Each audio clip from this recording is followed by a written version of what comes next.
Au nom du Père et du Fils et du Saint-Esprit, le Seigneur soit avec vous. Frères et sœurs, nous voici une nouvelle fois réunis de cette façon particulière que nous impose la crise que nous traversons actuellement. Nous sommes quelques-uns dans cette Église, notre curé, le Père Jérôme, le Père Aurélien, le Père Philippe, et aussi quelques laïcs qui nous aident à chanter ou à retransmettre cette célébration. Vous êtes nombreux à nous dire que ce moment est important pour vous dans la semaine, qu'il vous aide à prier, à vous rapprocher du Seigneur et aussi à garder un lien avec la communauté paroissiale.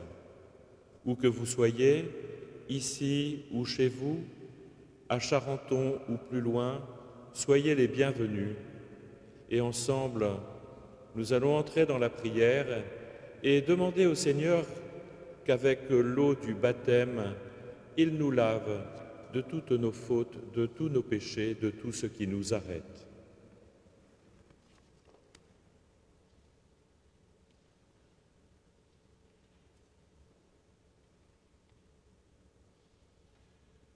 Dieu éternel et tout-puissant, tu as donné aux hommes l'eau qui les fait vivre et les purifie. Tu veux aussi qu'elle puisse laver nos âmes et nous apporter le don de la vie éternelle. Daigne bénir cette eau pour que nous en recevions des forces en ce jour qui t'est consacré. Par cette eau, renouvelle en nous la source vive de ta grâce. Défends-nous contre tout mal, de l'âme et du corps. Nous pourrons alors nous approcher de toi avec un cœur pur et profiter pleinement du salut que tu nous donnes. Par Jésus-Christ, ton Fils, notre Seigneur. Amen.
Que Dieu Tout-Puissant nous fasse miséricorde, qu'il nous pardonne tous nos péchés et nous conduise à la vie éternelle.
Prions le Seigneur. Garde à ton peuple sa joie, Seigneur, toi qui refais ses forces et sa jeunesse. Tu nous as rendu la dignité de fils de Dieu. Affermis-nous dans l'espérance de la résurrection. Par Jésus-Christ, ton Fils, notre Seigneur et notre Dieu, qui vit et règne avec toi et le Saint-Esprit, maintenant et pour les siècles des siècles.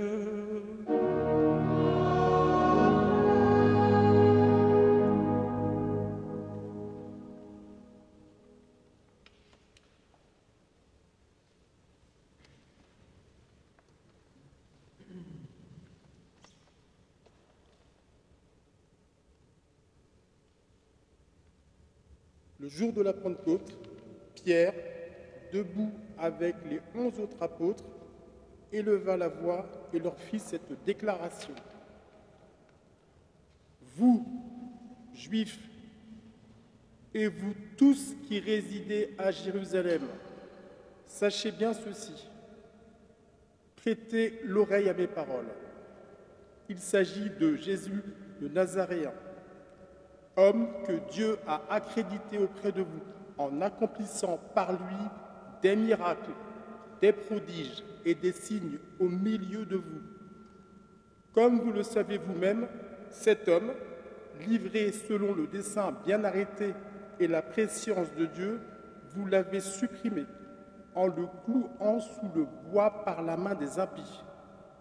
Mais Dieu l'a ressuscité en le délivrant des douleurs de la mort, car il n'était pas possible qu'elle le retienne en son pouvoir.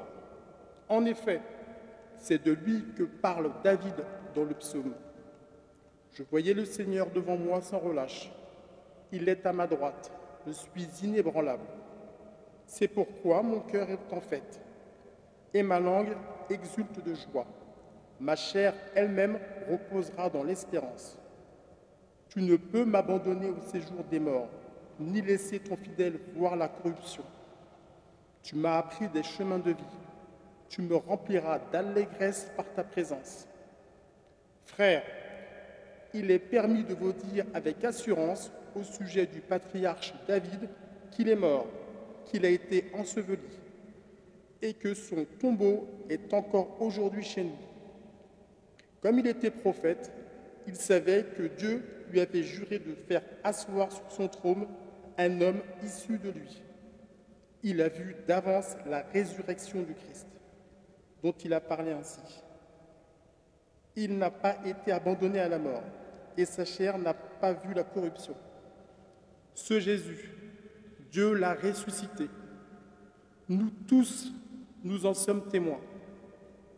Élevé par la droite de Dieu, il a été reçu du Père l'Esprit Saint qui était promis et l'a répandu sur nous, ainsi que vous le voyez et l'entendez. Parole du Seigneur. Nous rendons grâce à Dieu.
Seigneur devant moi sans relâche. Il est à ma droite, je suis inébranlable. Tu m'apprends, Seigneur, le chemin de la vie. Mon cœur exulte, mon âme est en fête, ma chair elle-même repose en confiance. Tu ne peux m'abandonner à la mort, ni laisser ton ami voir la corruption. Tu m'apprends, Seigneur, le chemin de la vie. Tu m'apprends le chemin de la vie, devant ta face débordement de joie. À ta droite, éternité de délices. Tu m'apprends, Seigneur, le chemin de la vie.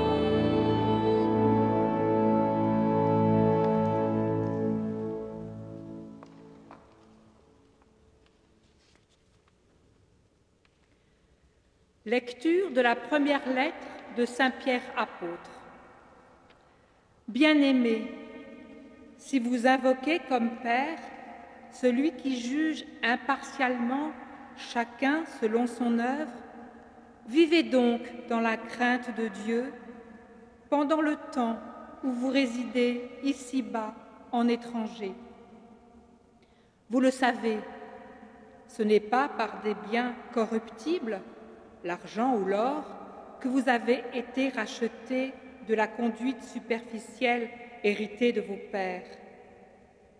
Mais c'est par un sang précieux, celui d'un agneau sans défaut et sans tache, le Christ. Dès avant la fondation du monde, Dieu l'avait désigné d'avance et il l'a manifesté à la fin des temps à cause de vous.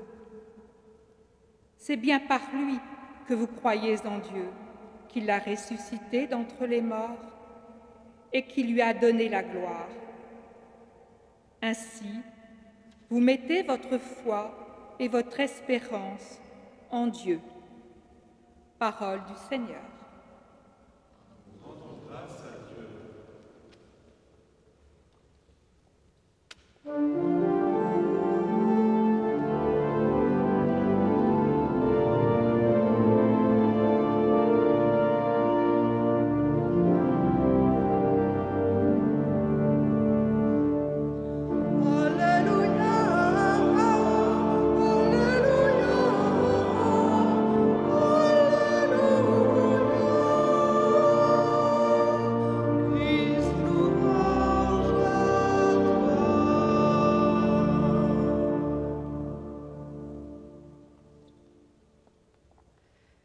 Seigneur Jésus, ouvre-nous les Écritures, que notre cœur devienne brûlant tandis que tu nous parles.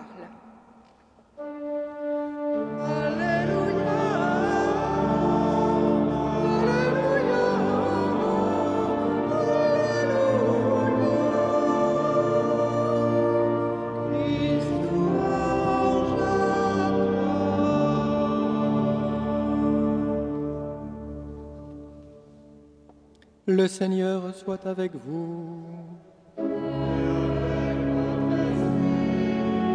Évangile de Jésus-Christ selon saint Luc.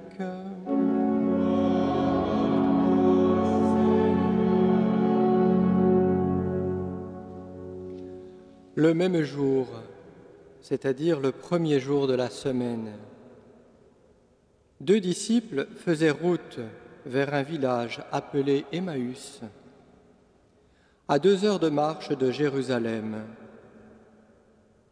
Et ils parlaient entre eux de tout ce qui s'était passé. Or, tandis qu'ils s'entretenaient et s'interrogeaient, Jésus lui-même s'approcha et il marchait avec eux. mais leurs yeux étaient empêchés de le reconnaître. Jésus leur dit : « De quoi discutez-vous en marchant ?» Alors, ils s'arrêtèrent tout tristes. L'un des deux, nommé Cléophas, lui répondit : « Tu es bien le seul étranger résidant à Jérusalem qui ignore les événements de ces jours-ci. » Il leur dit : « Quels événements ?»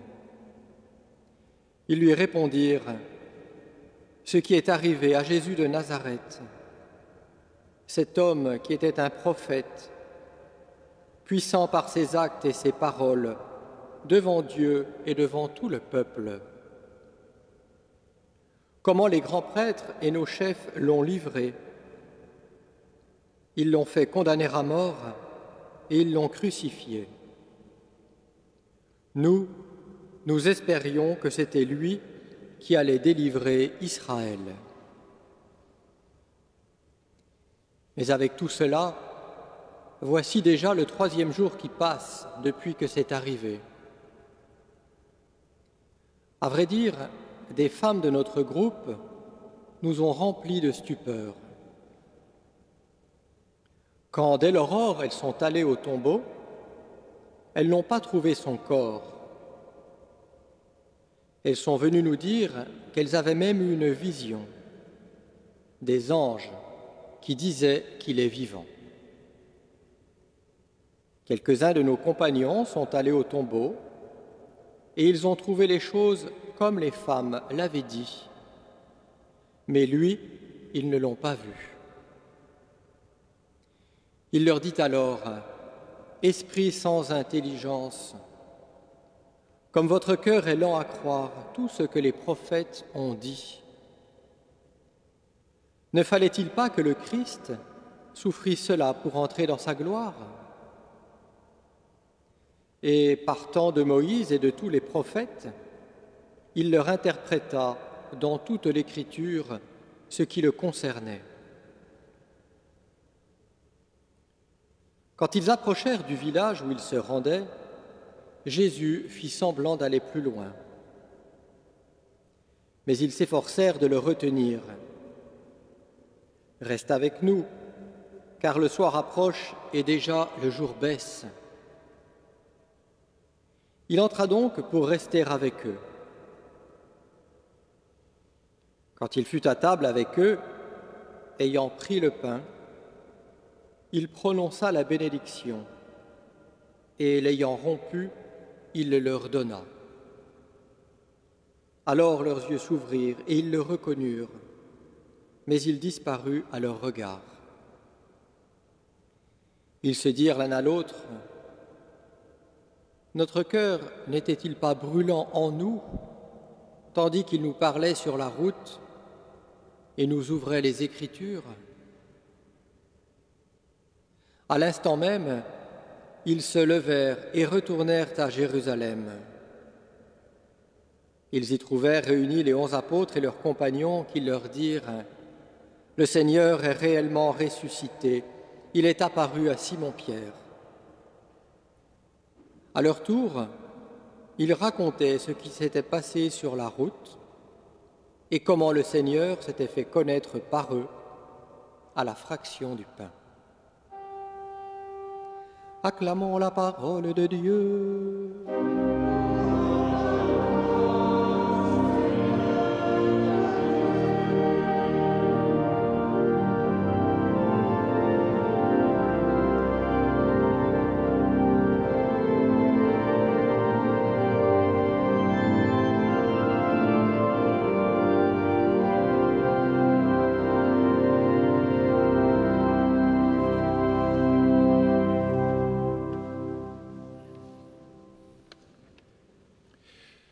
Chers frères et sœurs, chers amis, proches ou plus lointains, regardons-les, ces 2 disciples qui avaient quitté Jérusalem, la capitale, et qui marchaient d'un pas traînant vers le bled d'Emmaüs.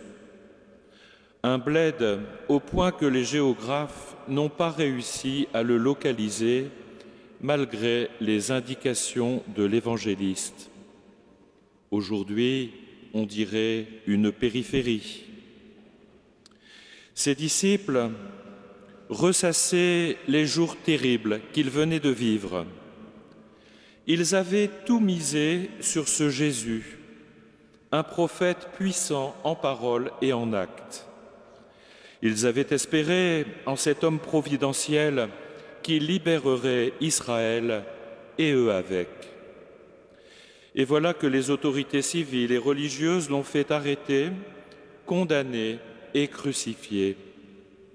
On comprend leur déception, on partage leur tristesse, les voilà désormais renfermés sur eux-mêmes, confinés dans leur désespoir.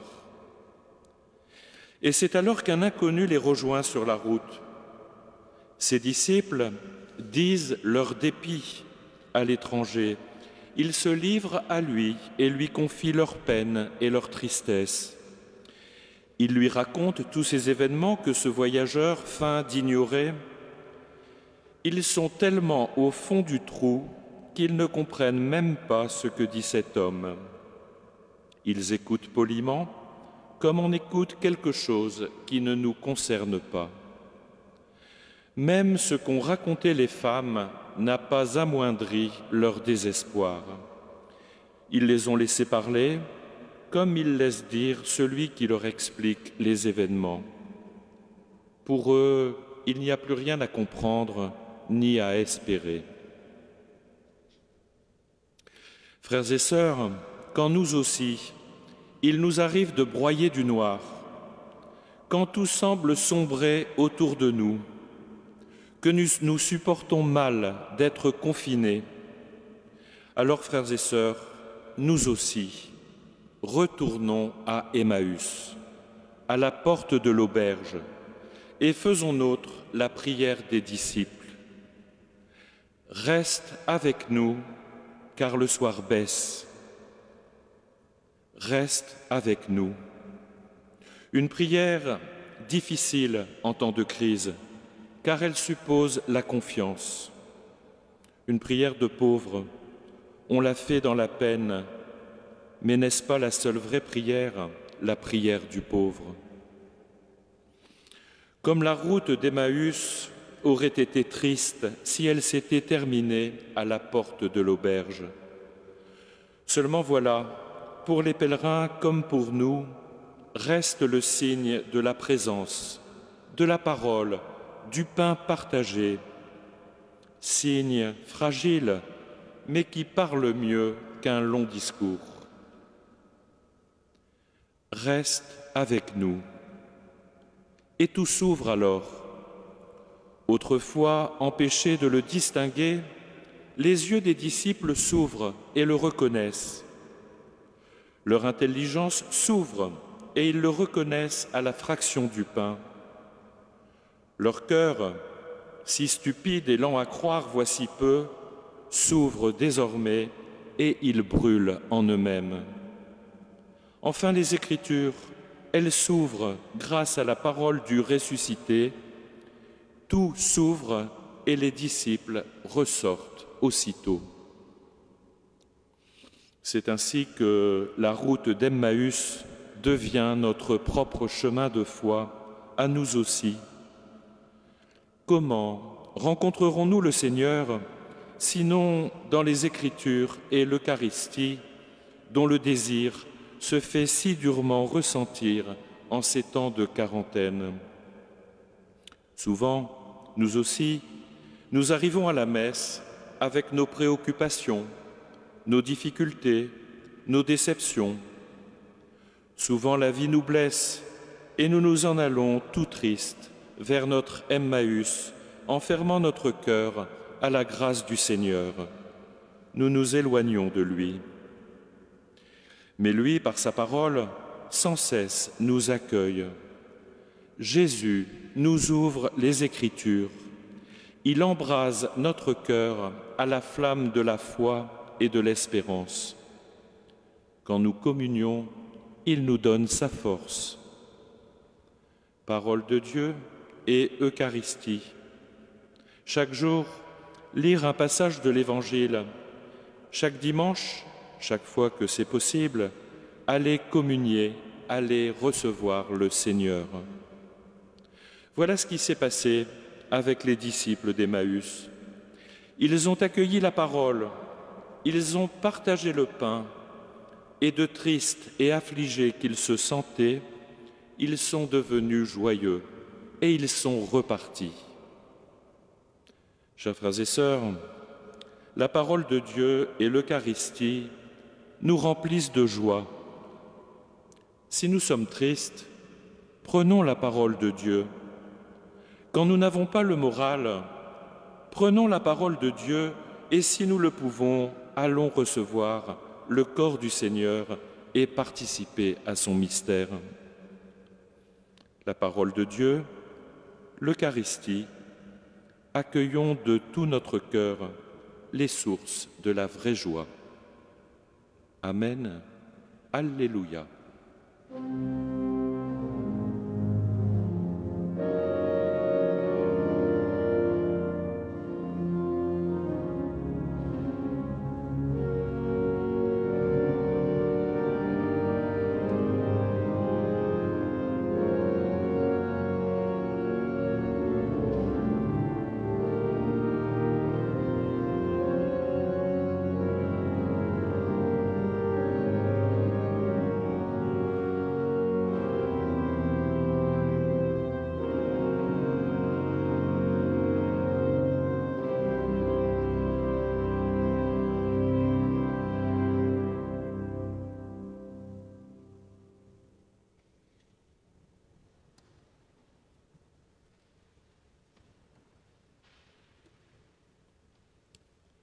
Ensemble, proclamons la foi de toute l'Église.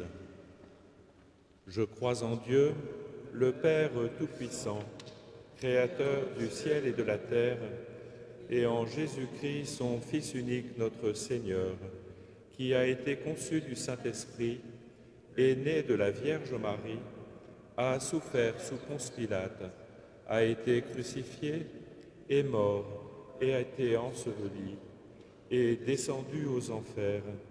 Le troisième jour est ressuscité des morts, est monté aux cieux, est assis à la droite de Dieu, le Père Tout-Puissant, d'où il viendra juger les vivants et les morts.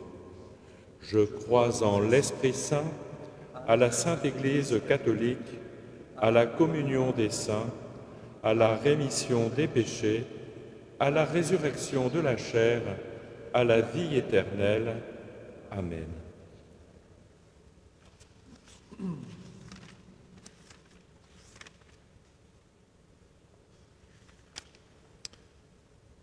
En ces jours très saints, ces jours du temps pascal, supplions le Père Tout-Puissant, afin que la Pâque de son Fils unique, Jésus, notre Seigneur, apporte grâce et joie au monde entier.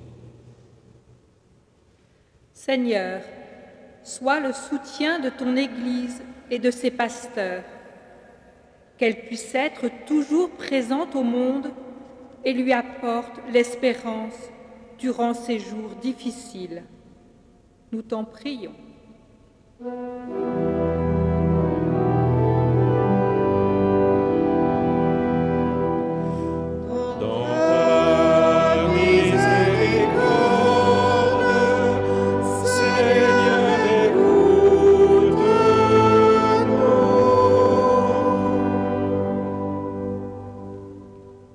Seigneur, sois le soutien des dirigeants du monde, que ton esprit les aide à prendre ensemble les décisions qui ne laisseront personne au bord du chemin.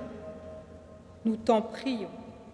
Dans ta miséricorde, Seigneur, écoute-nous.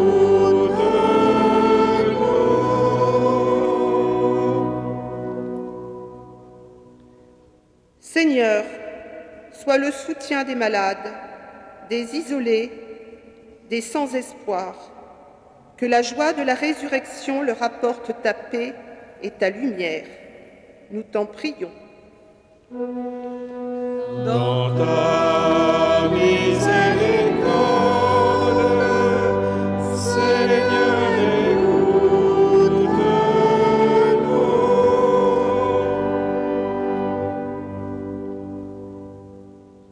Seigneur, sois notre soutien et notre force. Qu'à ton exemple, nous devenions jour après jour, sans nous lasser, serviteurs les uns des autres. Nous t'en prions. Dans ta miséricorde, Seigneur, écoute-nous.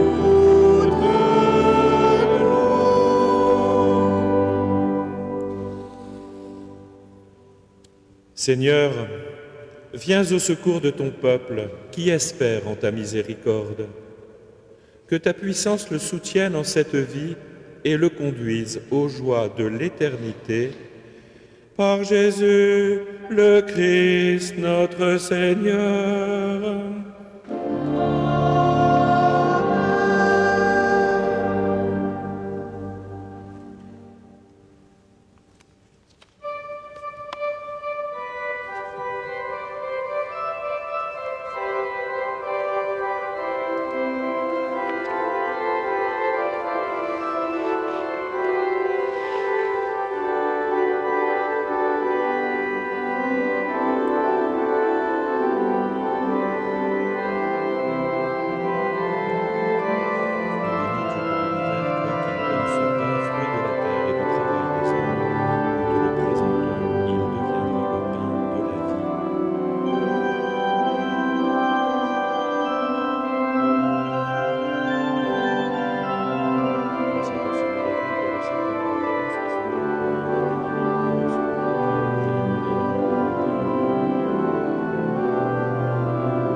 Prions ensemble au moment d'offrir le sacrifice de toute l'Église. Pour la gloire de Dieu et le salut du monde. Accueille, Seigneur, les dons de ton Église en fête. Tu es à l'origine d'un si grand bonheur qu'ils s'épanouissent en joie éternelle. Par Jésus, le Christ, notre Seigneur. Le Seigneur soit avec vous.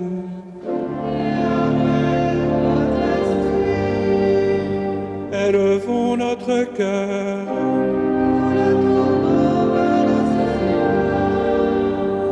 Rendons grâce au Seigneur notre Dieu.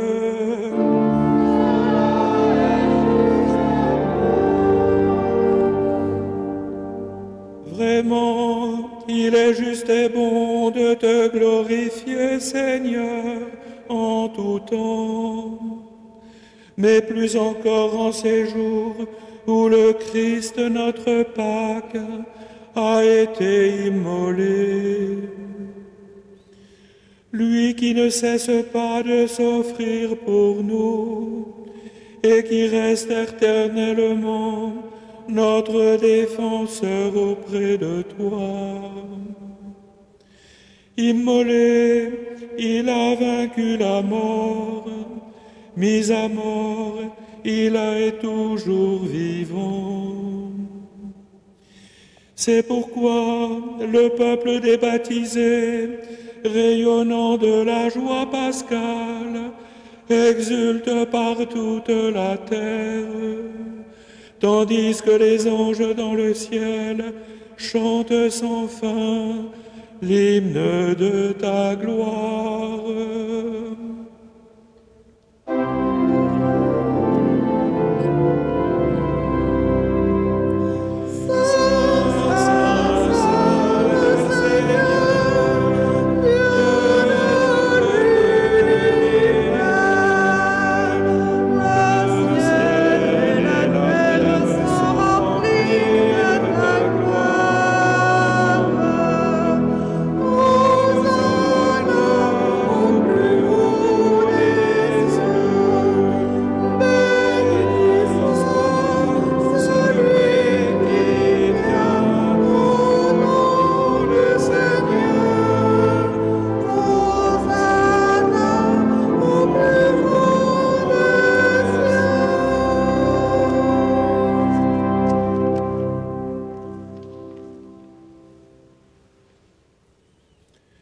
Toi qui es vraiment saint, toi qui es la source de toute sainteté, Seigneur, nous te prions.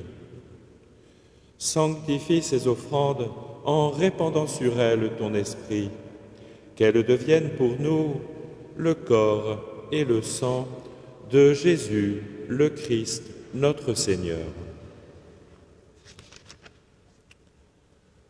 Au moment d'être livré et d'entrer librement dans sa passion, il prit le pain, il rendit grâce, il le rompit et le donna à ses disciples en disant « Prenez et mangez-en tous, ceci est mon corps livré pour vous. »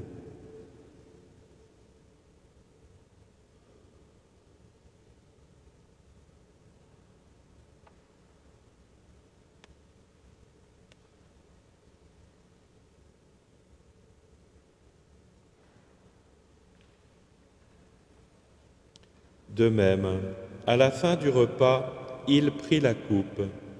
De nouveau, il rendit grâce et la donna à ses disciples en disant « Prenez et buvez-en tous, car ceci est la coupe de mon sang, le sang de l'alliance nouvelle et éternelle, qui sera versé pour vous et pour la multitude en rémission des péchés. Vous ferez cela en mémoire de moi. »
Faisant ici mémoire de la mort et de la résurrection de ton Fils, nous t'offrons, Seigneur, le pain de la vie et la coupe du salut, et nous te rendons grâce, car tu nous as choisis pour servir en ta présence. Humblement, nous te demandons qu'en ayant part au corps et au sang du Christ, nous soyons rassemblés par l'Esprit Saint en un seul corps.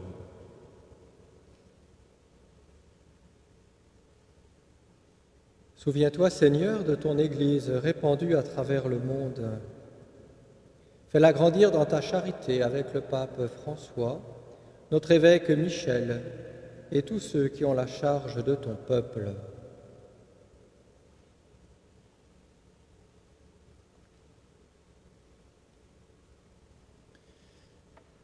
Souviens-toi aussi de nos frères et sœurs qui se sont endormis dans l'espérance de la résurrection et de tous les hommes qui ont quitté cette vie. Souviens-toi en particulier de Jean-Marie Moreau, Manuel Ferreira, Georges Rodriguez, Patrick Flattard. Souviens-toi aussi de ceux à qui nous avons donné un dernier adieu cette semaine, Madeleine Chenard, ainsi que le père Guy Lafont. Reçois-les dans ta lumière, auprès de toi.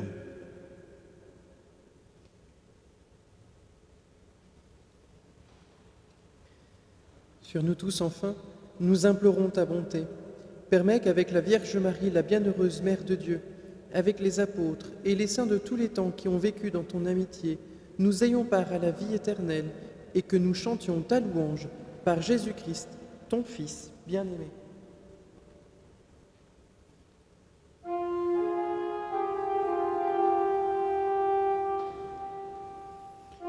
Par lui, avec lui et en lui, à toi, Dieu le Père Tout-Puissant, dans l'unité du Saint-Esprit, tout honneur et toute gloire, pour les siècles des siècles.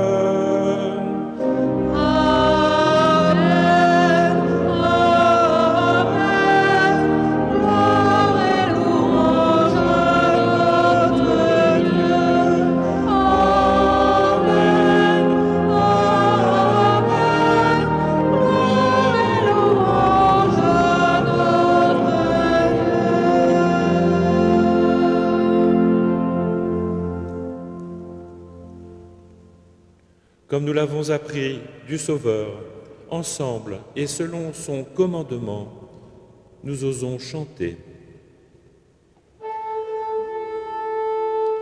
Notre Père qui es aux cieux, que ton nom soit sanctifié, que ton règne vienne, que ta volonté soit faite sur la terre comme au ciel. Donne-nous aujourd'hui notre pain de ce jour.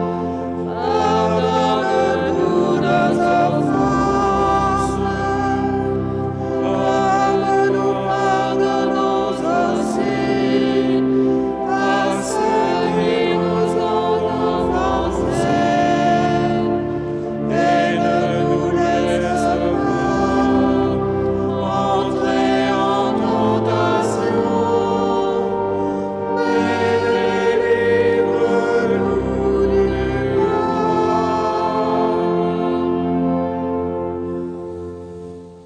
Délivre-nous de tout mal, Seigneur, et donne la paix à notre temps. Par ta miséricorde, libère-nous du péché. Rassure-nous devant les épreuves en cette vie où nous espérons le bonheur que tu promets et l'avènement de Jésus-Christ, notre Sauveur.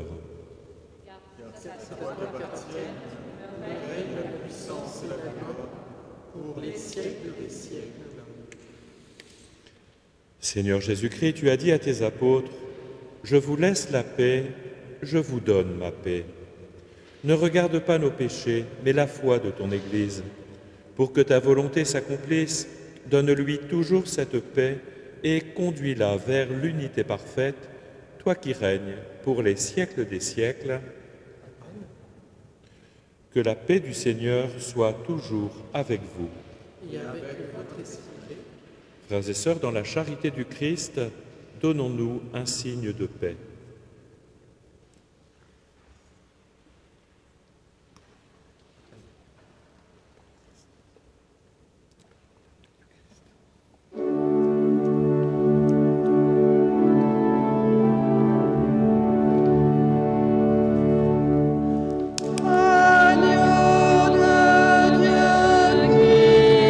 Enlève le péché du monde.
Heureux les invités au repas du Seigneur. Voici l'agneau de Dieu qui enlève le péché du monde. Seigneur, je suis le Père de recevoir, mais dis seulement une parole.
Prions le Seigneur.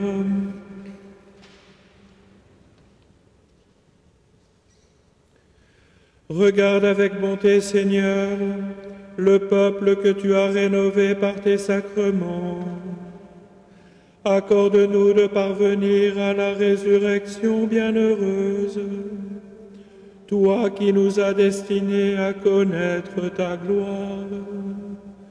Par Jésus, le Christ, notre Seigneur.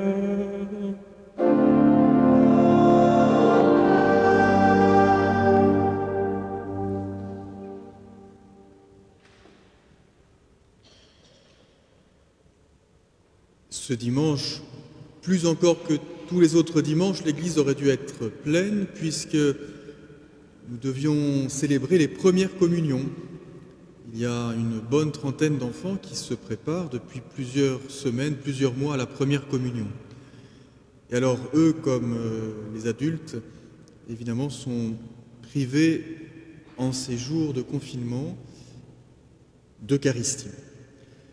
Et nous avions bien choisi le jour puisque l'évangile des pèlerins d'Emmaüs est particulièrement beau. Alors, chers enfants et familles concernées, je vous invite à gardez un cœur brûlant comme les pèlerins d'Emmaüs, comme du reste tous les paroissiens. Gardons tous ce cœur brûlant en sachant que Jésus ne nous a pas abandonnés, qu'il marche à nos côtés et qu'il nous donne rendez-vous, je ne sais pas précisément quel jour, mais dès que possible. Je ne suis pas maître du calendrier. En tout cas, cette première communion, évidemment, n'est pas annulée, elle est reportée. Et voilà, nous sommes tous invités à vivre des jours de patience. Donc, nous-mêmes, dans notre prière, nous vous portons, chers enfants, et nous attendons avec vous le jour de la première communion.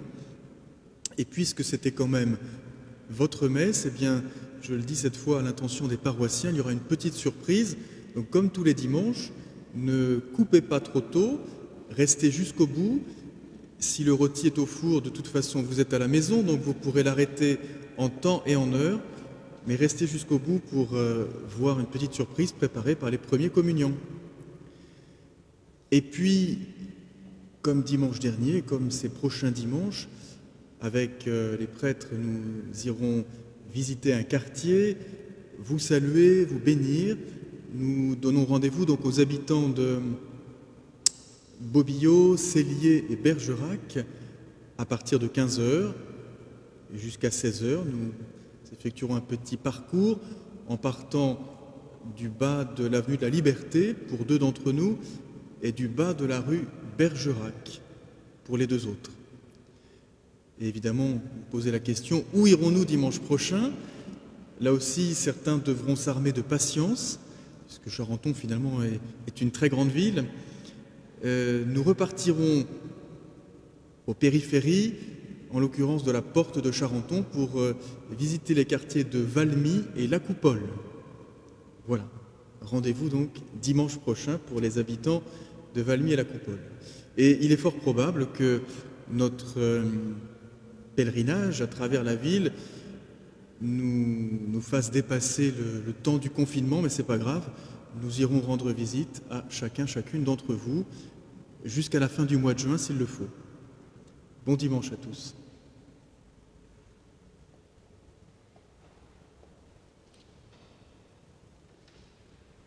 Le Seigneur soit avec vous.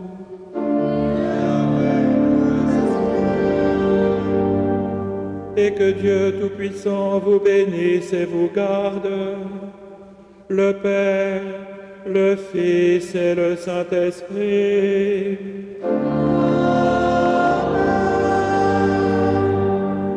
Allez dans la paix de Christ.